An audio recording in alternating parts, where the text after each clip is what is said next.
Hi everyone, this is David Smith again at Art of David Smith. So, following our last video where we did the tattoo rose, another one of the things that we're getting asked for a lot at the moment are mandala patterns. So, there's a certain amount of crossover between mandala and paisley and stuff like that, but I'm going to show you quite a simple pattern and procedure in order to build your own mandala. And this is how we tend to do it in the shop, so this is what we would refer to as a mandala type pattern. So what you see before you, a bit like the last video, we've got a target. So what I've done is 4 circles at the moment with a 4 centimetre, 6 centimetre and 8 centimetre radius. I've then put a line through the centre and then drop my compass back down to the middle, or 6 centimetres in this instance. Obviously when you're drawing these you're going to draw them in different sizes, but I'm just going to do the 6 centimetre because you'll be able to see my construction lines a lot easier than going to the outside edge. So a bit like you'll probably remember from school, some of you, if we go to the top where the line, so back onto this one, sorry, the 6 centimetre, we're going to section the circle into 6 equal parts. So by having it set at the same radius, you come down where the line bisects the circle, put a mark. As you can see, that will touch there where it bisects, down here again, so that when I take my ruler now, take the centres of those, that should run straight through the centre of the circle. Again, I'm going to do my lines a lot darker than I would normally when I'm constructing any drawing, simply so you can pick that up on your video a lot easier on your screen, sorry. So we've split it that way, and then going to split it one more time. But what I'm going to do is concentrate on just half the picture for now, and I'll explain why as we carry on through the video. So again, using them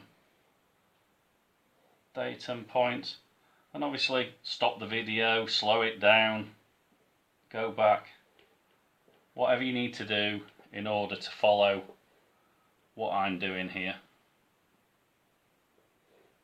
So once we've got those points, again using the centre again, we can then take the centre of these new ones straight through. Centre.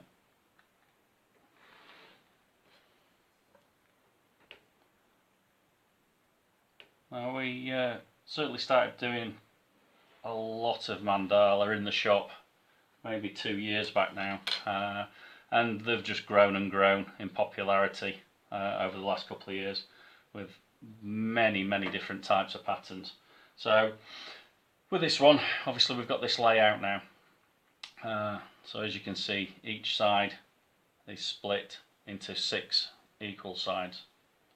So taking our 4 centimetre circle here, we're just simply going to build it up. Now whatever you do, as long as you replicate the pattern on the right one as you move around, so we're going to miss one and then here. Now this, I've got to say, is infinitely easier if you're doing it on a flat surface rather than trying to do it on a drawing board,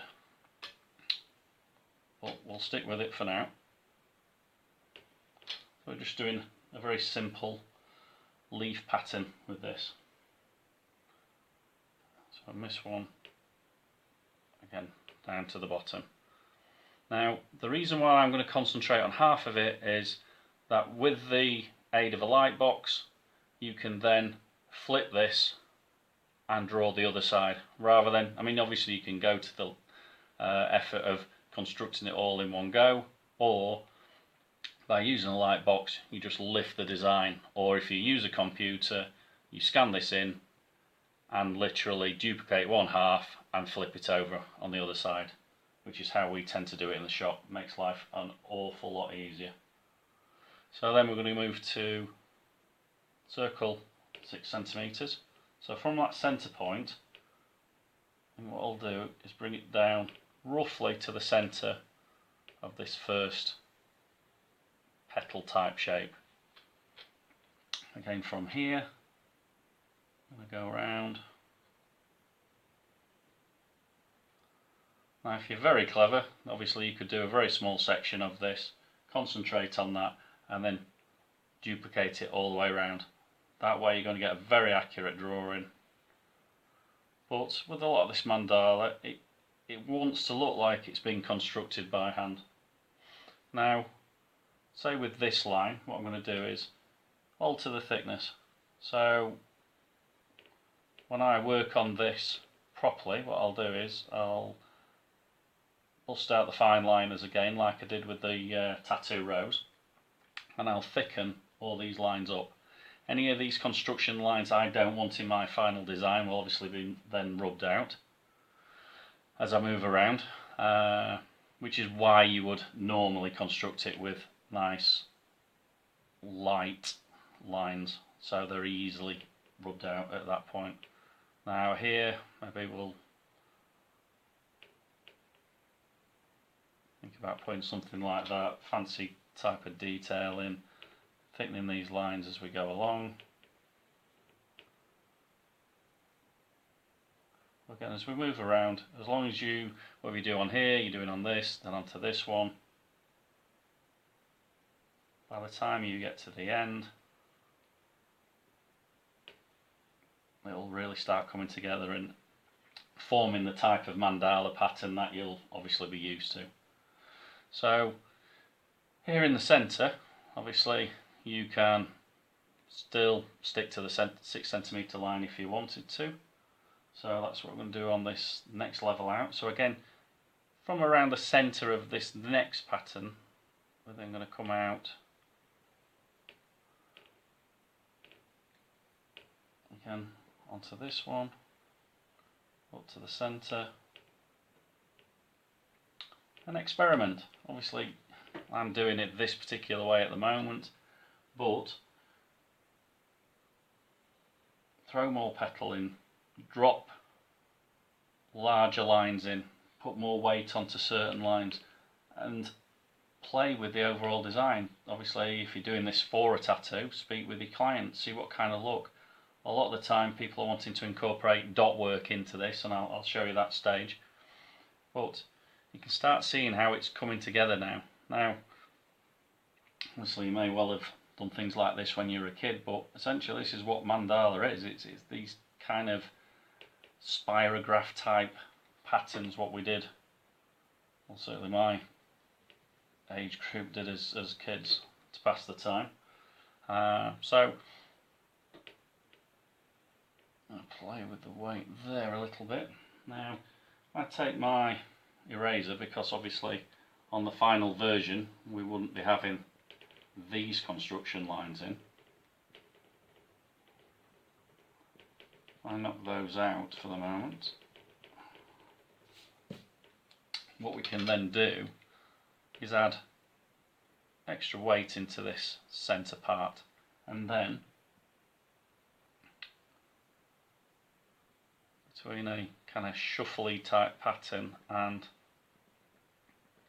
dot work, we can bring that dot work out and really start bringing the overall pattern to life. Again in here, darker centre, but then as we come out we can extend this dot work up into here. And obviously when I do this with a fine liner, it's going to make a massive difference. It's going to really project these colours out, this element out, and bring the overall picture to life. So I think now if we move, so from this centre,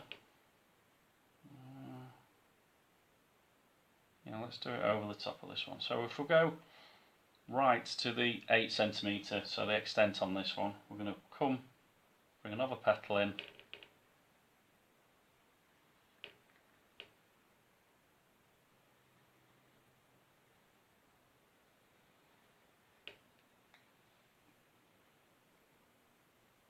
and so we miss one, come across, do the same again. Like I've already said, it's experimentation.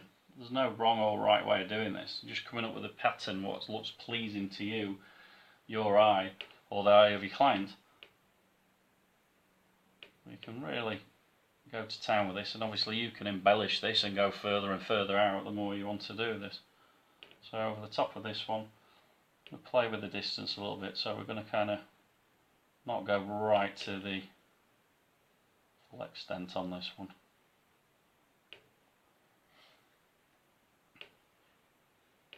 We'll start trying to tie those elements together.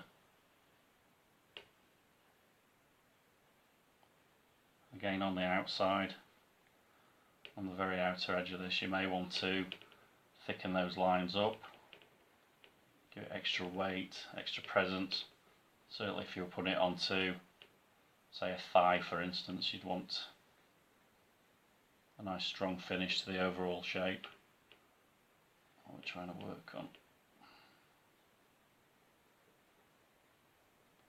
Again, it's all neatened up via light box and pens and things like that. Possibly around the edges, a few larger spots to break the overall page up, or picture up, sorry. And possibly a little bit more in regards to dot work here. Shading, again a half-tone shading into there can bring attention to certain elements, and possibly you put colour into these elements if your client, when you're speaking to them, wants to go with a blue or a red. It can really lift the overall picture, really give it some oomph when it goes onto the leg for instance. Although for us the majority of them are still black and white. So you can really see how it's starting to come together now. So again, with your dot works, I'm just kind of putting in this quite roughly at the moment so I know where the dot work's going, because then when I transfer to pens, now normally when I've got all this, because of the amount of construction and everything else, I'm going to want to put another sheet over the top, take it to the light box, and then lift all these lines off via the fine liners. But in this instance, if I just show you quickly, so we start putting these darker lines in,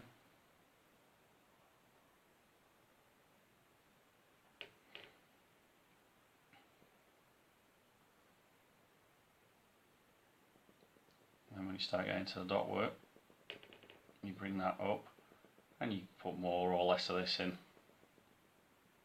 again to whatever you find the most pleasing shape. The secret with this thing is, and same with a lot of artwork, is you can always add. It's not so easy to take away, not unless you start using computers and things like that. So have a look at it, take a step back. If you like the overall look, then you go with that image. And we're thickening these lines, give them a little more oomph.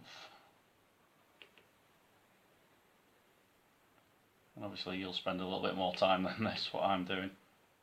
I'm just trying to quickly show you what kind of a difference the fine liner using ink is going to give the final picture. Obviously what I'll do is I will take this forward,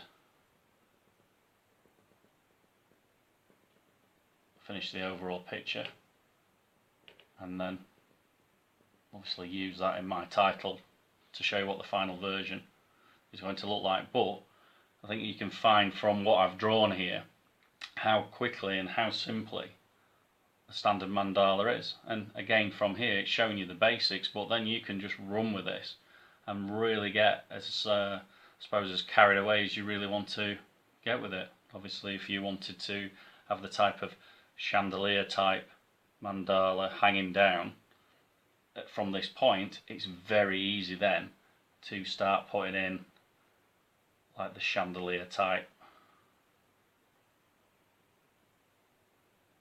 draping spots, what you often see on these mandala type patterns, certainly in the tattooing regard. And then under here obviously we can really have things draping off and stuff like that. So hopefully this has given you a little insight into how to construct mandala patterns, whether it's for your own enjoyment, passing the time, or you end up using it for tattoo patterns or possibly your own tattoo. But thank you very much for watching. If again you wouldn't mind subscribing to my channel, please feel free to subscribe. Any comments obviously welcome, and the links below take you to all the other places where you can find my artwork. So thank you again. Catch you on the next video. Thanks, bye bye.